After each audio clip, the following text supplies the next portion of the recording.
Oo, game. Actually, nandito po ako para maging representative ng pabahay. Gusto ko lang ibalik yung utang na loob namin kay PRRD sa pagbibigay niya ng biyaya ng pagbabago sa lahat ng biktima ng Yolanda. Dahil doon lahat ng pabahay hindi nababayaran.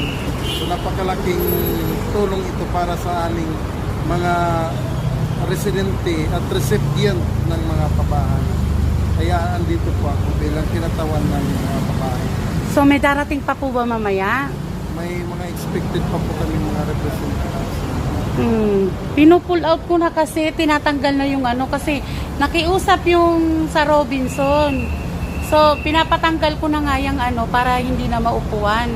So nakiusap si kuya na may darating pa daw ng mga 15 katao kasi galing pa sila ng Leyte. Eh ano kayang gagawin ko dito? Yung iba hindi galing dito, yung iba galing Davao.